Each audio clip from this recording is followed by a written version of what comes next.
দেখো আমি প্রথম বচন দেখবো 1 করিন্থীয় তার 4 অধ্যায় 1 করিন্থীয় তার 4 অধ্যায় 1 বলছে, দেখো লোকে আমাদিগকে এরূপ মনে করুক যে আমরা খ্রিস্টের সেবক ও ঈশ্বরের নিগৃহীত ধনের অধ্যক্ষ।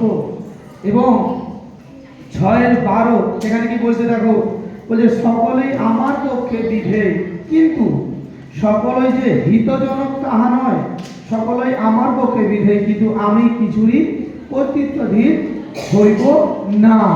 এই দুটো বচনকে তোমরা দেখো, এখানে বলছে লোকে আমাদিগকে এরূপ মনে করুক যে আমরা খ্রিস্টের সেবক। হালেলুয়া! আমরা কার সেবক? খ্রিস্টের সেবক। এবং কারা? তোমার পার্শ্ববর্তী ব্যক্তিরা যেন তোমাকে দেখে মনে করে এরা খ্রিস্টের সেবক। খ্রিস্ট কেমন ছিল? প্রভু যিশু কেমন ছিলেন? এবার প্রভু যিশুর মতন তোমরা যদি হতে চাও আর যদি হবার চেষ্টা করে যদি না হও, সেখানে তার জন্য জিম্মেদার খ্রিস্ট থাকবে না। এবার আমি তোমাদেরকে বর্ণনা দেই, আমি যদি খ্রিস্টের সেবক হই, আমি যদি খ্রিস্টের মতন হব বলে সিদ্ধান্ত নিয়ে মণ্ডলীতে আসি যে আমার লক্ষ্য স্বর্গরাজ্য, আর আমি সেই প্রভু যিশুর মতন হব, যে প্রভু যিশু নিন্দা শেখায় না, যে প্রভু যিশু মারপিট শেখায় না, যে প্রভু যিশু অহংকার শেখায় না, যে প্রভু যিশু কারোর বিরুদ্ধে বলা শেখায় না, যে প্রভু যিশু চুরি করা শেখায় না, যে প্রভু যিশু কারোর পিছনে লাগা শেখায় না, যে পরমেশ্বর আমাকে শান্তির বার্তা দেয় সর্বক্ষণ, যে পরমেশ্বরের বচন পেতে আমি খুশি হই, যে পরমেশ্বরের বচন পেতে আমি আহ্লাদিত বোধ করি, আমি সেই পরমেশ্বরের মতন হব। আজ আমরা বিশ্বাসীরা আমাদের আচার আচরণ, আমাদের ব্যবহার, আমরা পার্শ্ববর্তী মানুষের সঙ্গে এমন একটা করে দাঁড় করাই যেটার জন্য মানুষের আমাদের কিন্তু একটা খারাপ নজরে দেখে, একটা খারাপ অনুভূতি ধরে। আমি শুরুতেই বলেছিলাম, আজ আমি রবিবার চার্চে আসছি এবং আমি উঁচু আওয়াজে মনোজ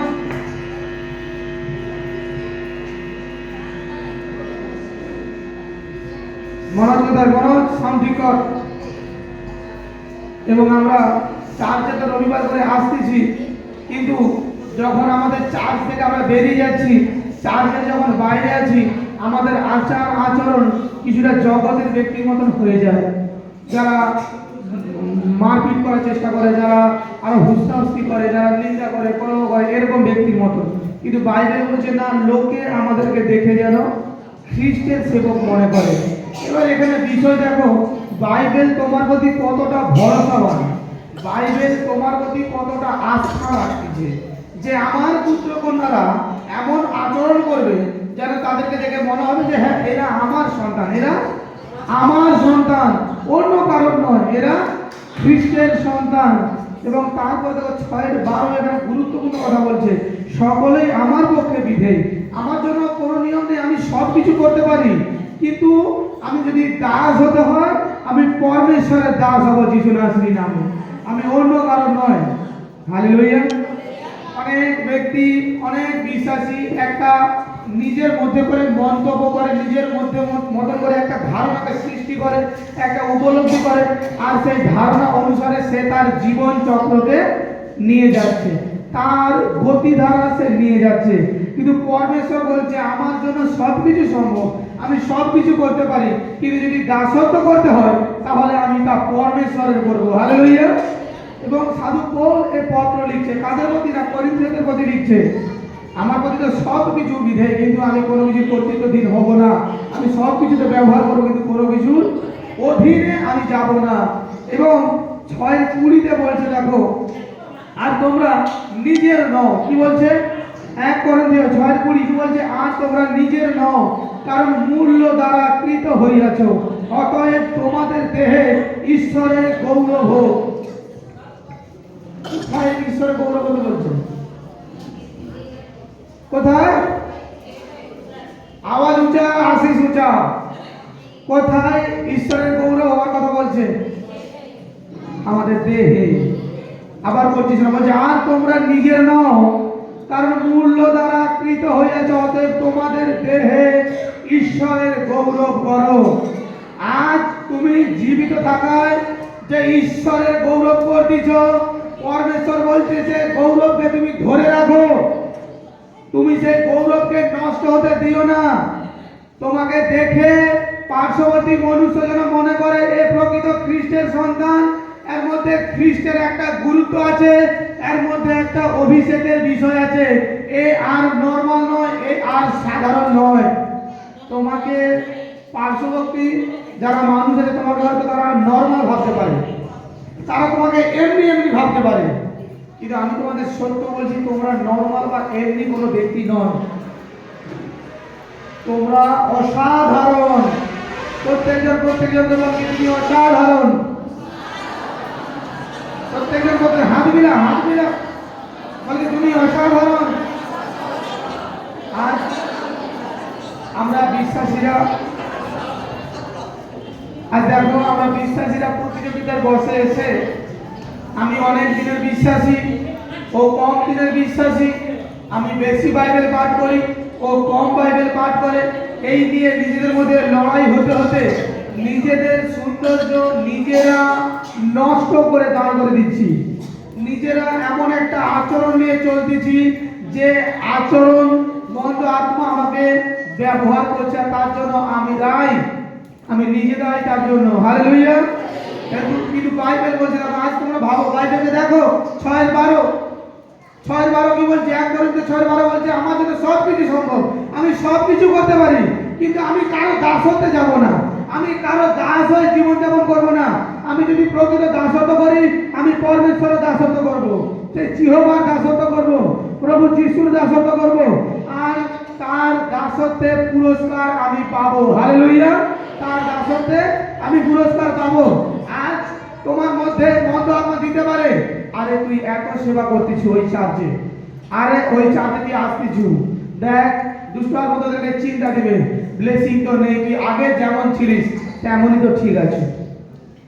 তখন তোমার এই কথা মনে হবে, এক কথা তো ঠিক, বাস্তব কথা। আমি 1 মাস 15 দিন যাচ্ছি, আমার জীবনে কোনো সাক্ষী খুলেনি, আমি কেন যাবো তাহলে? তোমরা নিজেরা নিজেদেরকে তখন জাজমেন্ট করবে।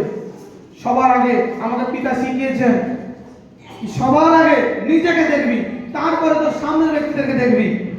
আর মন্দ আত্মা তোমাকে এইভাবে কার্যকারী করাবে, তুমি ভাববে হ্যাঁ সত্যি তো, আমার তো কোনো সাক্ষ্য হয়নি, আমি ওখানে কেন ছুটবো?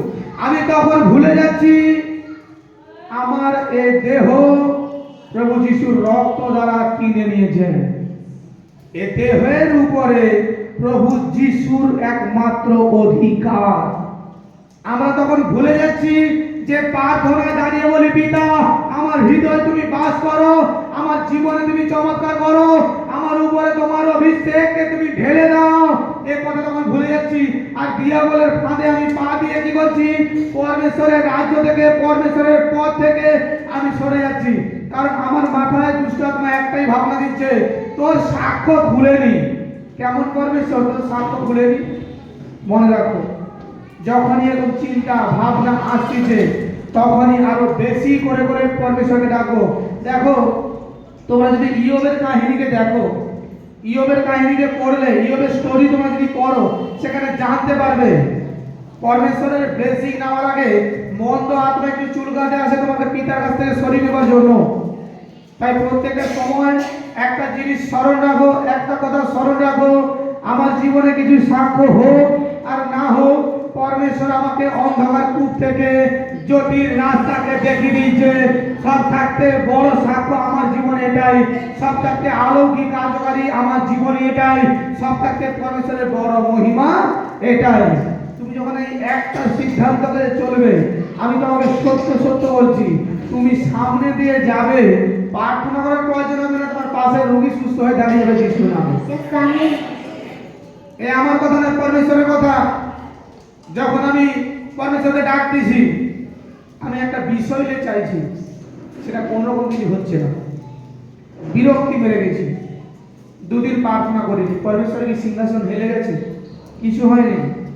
আমি আবার নিজে নিজে আবার এসে পরমেশ্বরের কাছে আগুনে বিনতি করে দিয়েছি, কিন্তু আমি বৃথা 2 দিন নষ্ট করে দিয়েছি। আমি শুধু ভাবতাম আমার জীবনে কেন সাক্ষ্য হয়, আমার জীবনে কেন ব্লেসিং হয়।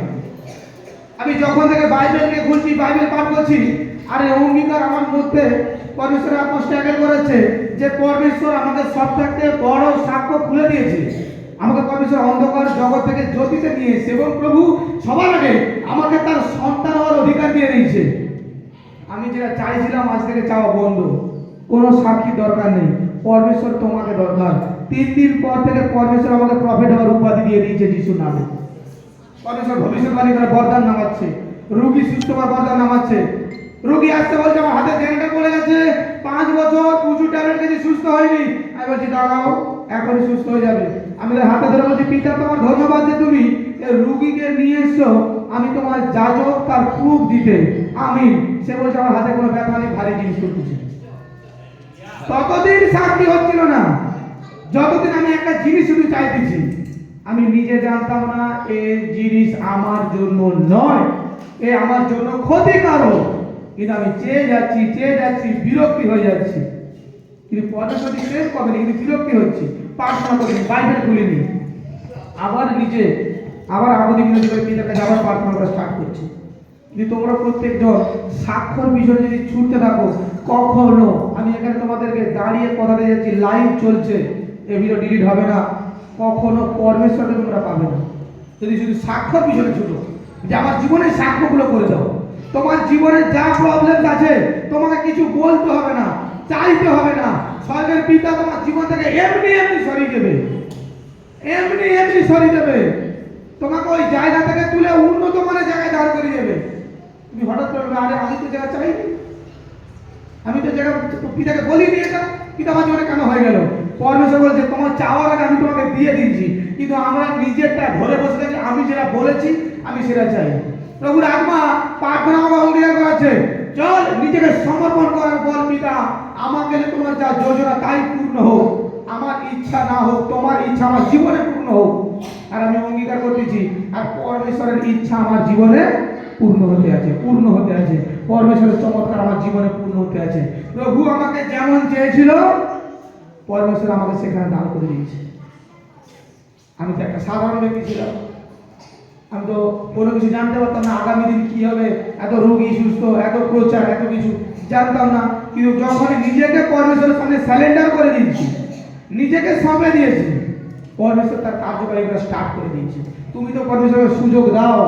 আমি তোমাদের সত্য বলছি, আমি সর্বক্ষণ তোমাদের কাছে আমার নিজের উপর থেকে তোমাদেরকে সাক্ষ্য দিব, কারণ তোমরা যাতে জানতে পারো যে মানুষটা আমাদের সামনে দাঁড়িয়ে আছে তার উপর থেকে আমরা সাক্ষ্য পাচ্ছি।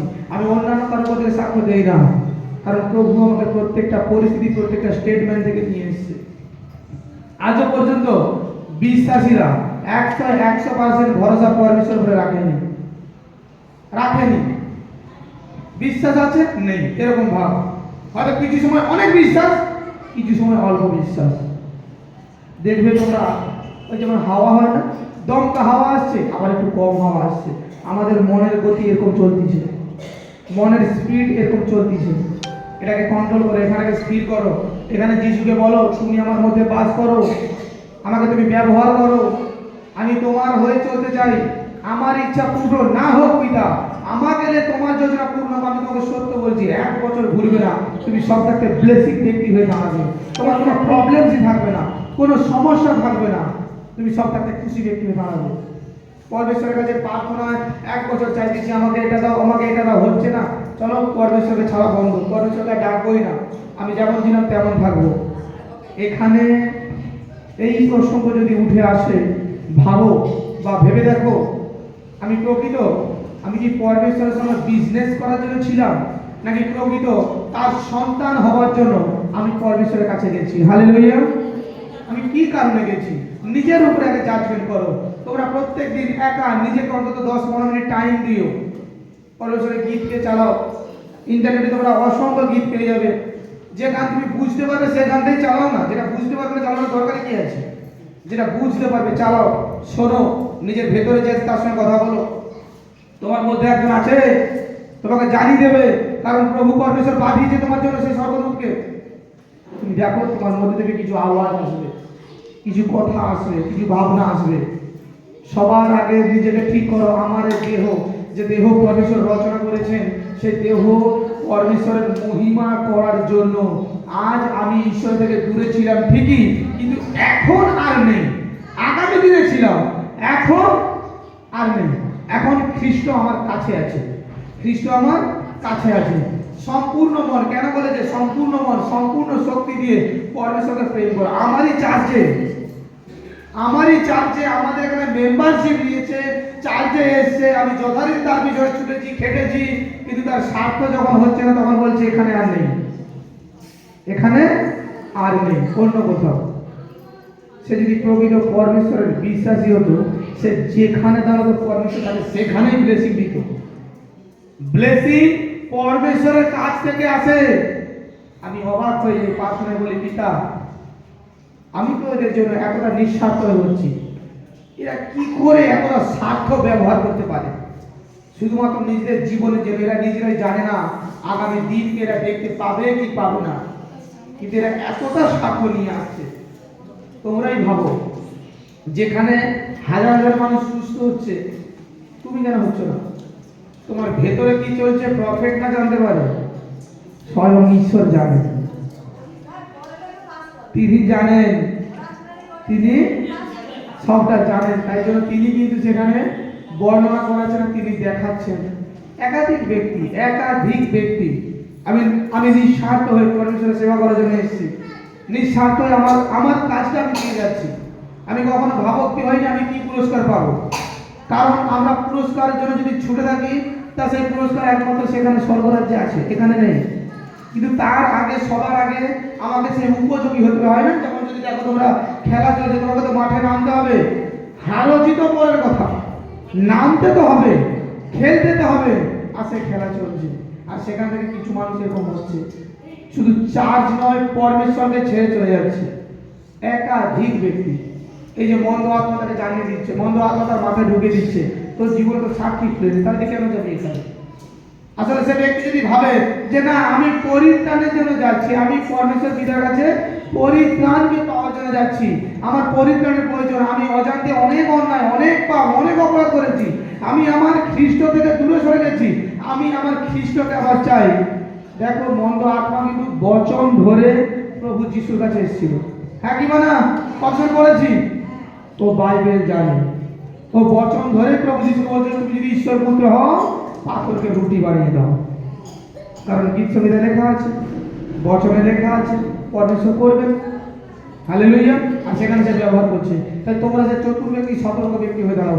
যদি তোমাদের গলার আওয়াজ বের করতেই হয়, যখন প্রার্থনা করবে মন্দ আত্মাকে তাড়ানোর জন্য বের করো। কোনো মনুষ্যের সঙ্গে ঝগড়া করার জন্য বের করে দরকার নেই, তা তোমার জন্য ক্ষতিকারক হবে। কেন ক্ষতিকারক হবে?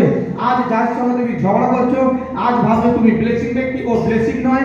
আগামী দিন দেখা যাবে সে তোমার আগে চলে গেছে পরমেশ্বরের কাছে, প্রার্থনায় এগিয়ে গেছে। তাই তোমরাও সেই দিকটাকে নিজেকে খেয়াল রাখো, নিজের দেহকে আর পাপের বশে না চালাও, নিজের দেহকে মনে রাখো আজকে থেকে আমি খ্রিস্টের। কতজন ভাব দিচ্ছে যে আমার দেহ খ্রিস্টের? কতজন ভাব দিচ্ছে? হাতটা উঠা। আমার দেহ খ্রিস্টের, আমার দেহ খ্রিস্টের। খ্রিস্ট আমাদেরকে তার রক্ত দ্বারা, মূল্য দ্বারা কিনে নিয়েছেন। আমাদেরকে তিনি কিনে নিয়েছেন, তিনি এমনি এমনি দাবি রাখেনি। এবার অনেকজন বলবে আমি কেন নিজেকে সমর্পণ করবো পরমেশ্বরের কাছে, আমি তো এই আছি, বেশ আছি। অনেক কিছু জিনিস যা আমাদের কন্ট্রোলে থাকে না, এটাকে আমরা জানি, আমাদের উপরে থাকে না। জানি কেউ? জানার চেষ্টা করো, রাতে তার জন্য প্রার্থনা করো, জানতে পারো আমাদের উপরে থাকে না। আর যখনই পরমেশ্বরে রাখি, তখন পরমেশ্বর সেই অভিষেক আর সেই ভার দিয়ে দেন। পরমেশ্বর সে অভিষেক আর সেই ভার দিয়ে দেন। তার জন্য তোমরা সেই রাতে প্রার্থনা কতজন করে? রাতে প্রার্থনা, রাতে গভীর রাতে 9টা, 10টা, 12টা, 1টা, 3টা প্রার্থনা করে তো। কারণ প্রার্থনা দেখো, বাইবেল খুলে দেখো, প্রত্যেকটা নবীর সঙ্গে পরমেশ্বর কিন্তু রাতে স্বপ্ন দর্শনের কথা বলে, রাতে স্বপ্ন দর্শনের কথা বলে, স্বপ্নে অভিষেক করে যায়, স্বপ্নে আশীর্বাদ করে যায়। হালেলুয়া। আচ্ছা, আশীর্বাদ সাচ্চা। তোমরা সর্বক্ষণ প্রার্থনা করবে, উঠে পড়ে যখনই পরমেশ্বরের দর্শন এসছে, যখনই ভোর 2:30, 3টা ঘুম ভেঙে যাচ্ছে, উঠে সবার আগে প্রার্থনা করো, চোখে মুখে জল দিয়ে প্রভুর কাছে হাঁটু পেতে প্রার্থনা করো, কোল মিলে প্রার্থনা করো, প্রভু চমৎকার দেখাবে যিশু নাসির নামে। হালেলুয়া।